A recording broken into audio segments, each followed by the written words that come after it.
खुलुमबाय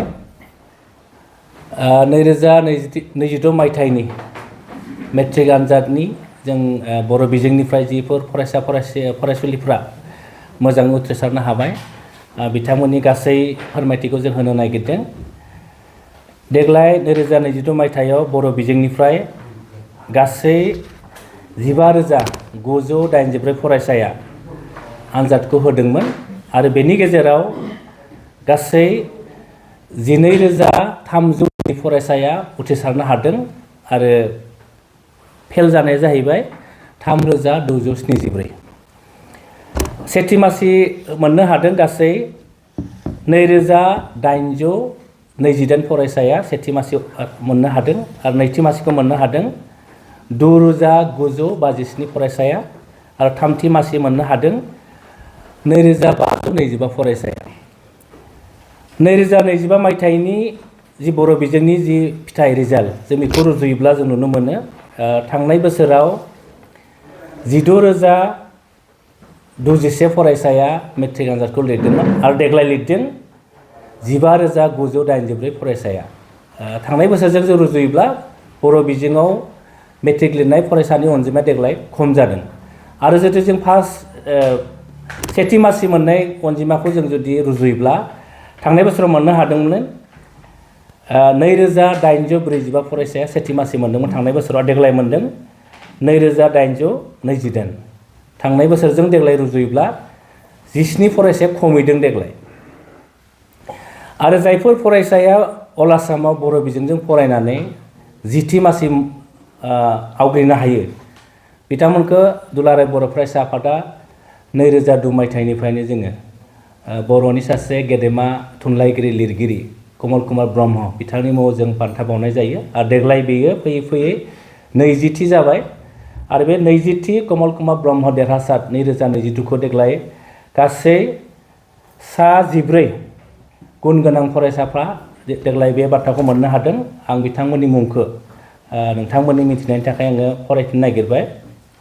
सेथिखौ मोननो हादों जोंमा रेसिडेन्सियेल बड' मिडियाम स्कुल बिजनि चिरां जिल्लानिफ्राय सोमावसार बसुमतारी। गासै मोननाय नाम्बारा जाहैबाय 534 आरो जौखोन्दोआ 89। नैथि मासिखौ मोननो हादों UN एकाडेमि सुबनकाटा बाक्सानिफ्राय संगिता बसुमतारी। गासै मोनदों 533 आरो जौखोन्दोआ 88.83। थामथिखौ मोननो हादों बड'फा मेम'रियेल स्कुल क'क्राझारनिफ्राय दावगासार नार्जारी। गासै मोननाय नाम्बार 532 जौखोन्दो 88.27। ब्रैथि मासियाव सानै फरायसा दङ। गिबियाव मोनदों जोंमा रेसिडेन्सियेल बड' मिडियाम स्कुल बिजनि चिरांनिफ्राय दिपारानि बसुमतारी। गासै नाम्बार 530 जौखोन्दो 88.33 आरो मोनदों गुरुदेव ब्रह्म बर्डिं स्कुल चिरांनिफ्राय सोरांसा बसुमतारी। आरो बाथि मासियावबो सानै फरायसाया मोननो हादों UN एकाडेमि नावकाटा उदालगुरिनि सुजुमा मोसाहारी।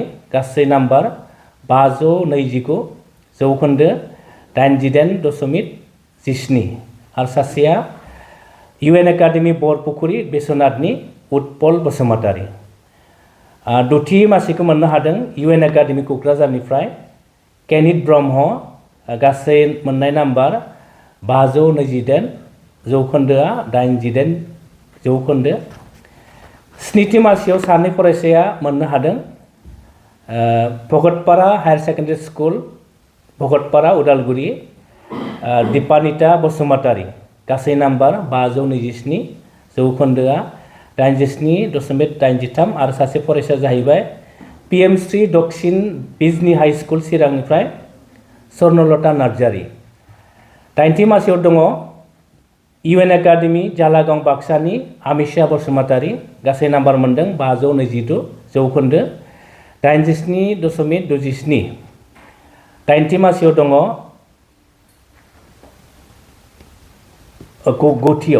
गुथियाव दङ UN एकाडेमि सुबनकाटा बाक्सानि बिनिता रानी ब्रह्म। गासै नाम्बार 525 जौखोन्दो 87.5 आरो जिथि मासियाव सानै फरायसाया मोननो हादों UN एकाडेमि बागानपारा बाक्सानिफ्राय ओम प्रकाश मुसाहारि गासै नाम्बार 524 आरो जौखोन्दोआ 87.33 सोरजि बर' UN एकाडेमि जालागाव बाक्सा जायफोर फरायसाफोरा 2022 मायथाइनि 20थि कमल कुमार ब्रह्म देरहासार बान्थाखौ मोननो हाबाय बिथांमोनखौ जों दुलाराय बर' फरायसा आफाद हिसाबै बरायबाय आरो बिथांमोननि इयुना जेन आरोबाव फैबाय थानाय आनजादफोराव आरोबाव साबसिन उथ्रिसारनो हायो आरो बिथांमोननि थांखियाव सहैनो हायो बेखौनो जों दुलाराय बर' फरायसा आफादनिफ्राय मिजिंथिबाय आरो जायफोर फरायसाफ्रा देग्लाय 2022 मायथाइनि मेट्रिक आनजादाव बर' बिजोंनिफ्राय मोजाङै उथ्रिसारबाय बिथांमोनखौबो जों दुलाराय बर' फरायसा आफादा जों बरायहरबाय आरो बिथांमोननि इयुनाव जेन आरो साबसिन जानो हायो बेखौबो जों मिजिंथिबाय आरो जायफोर बिमा बिफा फोरोंगिरि आरो जायफोर दिथागिरिफोरा बर' बिजोंनि मोजां रिजाल्ट खालामनायाव मदद होबाय बिथांमोनखौबो जों दुलाराय बर' फरायसा आफादनिफ्राय जोङो साबायखर बावहरबाय आरो जोङो जर'खायै Assam state school education board बेनि जायफोर सामलायगिरिफोर दङ जायफोर मावख'गिरिफोर दङ बिथांमोनखौबो जों दुलाराय बर' फरायसा आफादनिफ्राय जों साबायखर बावहरबाय आरो स्पेसियेलि जोङो आसामनि गिबि मन्त्रि डक्टर हिमन्त बिश्व शर्मा आरो सोलोंथाइ मन्त्रि डक्टर रनोज बेग बिथांमोनखौबो थि समाव जेबो गेना गोरोन्थि गैयालासे मेट्रिकनि जि रिजाल्ट बेखौ फोसावनायनि थाखाय दुलाराय बर' फरायसा आफादनिफ्राय जोङो बिथांमोनखौ साबायखर बावहरबाय नाथाय जों दुलाराय बर' फरायसा आफादा जि मोनसे रिजाल्ट देग्लाय फैदों जों बेनिख्रुइ साबसिन जोङो हास्थायदोंमोन नाथाय जों नुनो मोनदों जोंनि एग्जामनि समाव आनजादनि समाव माखासे जायगाफ्राव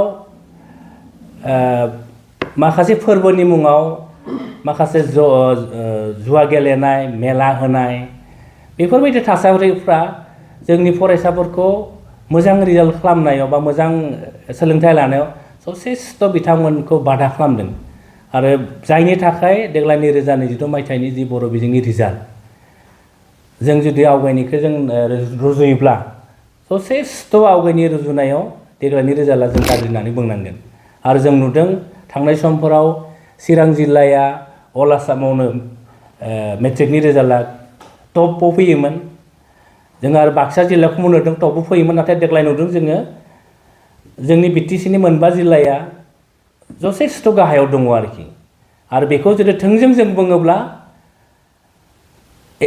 आनजादनि समाव माखासे जायफोरखौ जोङो लुबैया आरो जायफोरा फरायसाफोरनि मोजां सोलोंथाइ लानायाव जथेस्थ' मोनसे गाज्रि मा खालामो गाज्रि मोनसे आबहावा सोमजियो जुवा गेलेनाय हरनि 2-3टासिम माइक दामनानै माखासे फरायसाफोरनि जि थासारिखौ गुबुंले खालामनाय बेबायदिनि थाखायनो देग्लायनि 2022 मायथाइनि जि मेट्रिकनि रिजाल्ट बे गाज्रि जानानै जों दुलाराय बर' फरायसा आफादा जों सं दाननानै जों मोन्दों बेनिखायनो जों खावलायो जायफोर जोंनि दिथागिरिफोर दङ सानसुमैफोर दङ बिमा बिफा दङ फोरोंगिरिफोर दङ आरो बर' समाजाव जायफोर जोंनि माहारियारि आफाद आरो माखासे जोंनि दल संगठनफोर दङ बिथांमोनखौ जों खावलायगोन दुलाराय बर' फरायसा आफादा जे सोलोंथाइनि मोनसे आबहावा सोरजिनायाव मोजां आबहावा सोरजिनायाव बयखौबो बाहागो लानानै जोंनि फरायसाफोरनि जि इयुन बेखौ मोजां दाफुंनायाव बयखौबो मदद होनो थाखाय जों खावलायहरदों मानोना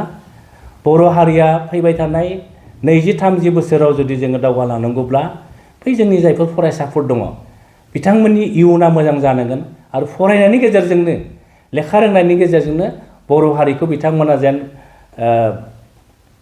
गोजौ फारसे लांनो हायो आरो बड'फा उपेन्द्रनाथ ब्रह्मआबो जि मोनसे सिमां नुदोंमोन गेरेमसा माहारि दानाय जों दुलाराय बर' फरायसा आफादा जों फोथायो गेरेमसा माहारि दानायनि जि बड'फानि सिमां बे सिमाङा जोंनि फैबाय थानाय फरायसाफोरनि गुन गोनां सोलोंथाइ लानायनि गेजेरजोंसो जाफुंसारगोन होननानै जोङो मोनसे फोथायनाय दङ ओंखायनो बयखौबो सोलोंथाइनि मोनसे मोजां आबहावा सोरजिनायाव बयखौबो मदद होनो थाखाय दुलाराय बर' फरायसा आफादनिफ्राय गुरैयै जोङो खावलायहरनाय जाबाय गोजोन्थों जोङो 20थि कमल कुमार ब्रह्म देरहासार बान्था 2022 मायथाइनि बेखौ जोङो बाक्सा जिल्ला दुलाराय बर' फरायसा आफादनि मददजों सालबारियाव जोङो बेखौ बिथांमोननो बावनो थाखाय जों आखायाव लादों। जोङो डेटखौ लाथ'वाखै।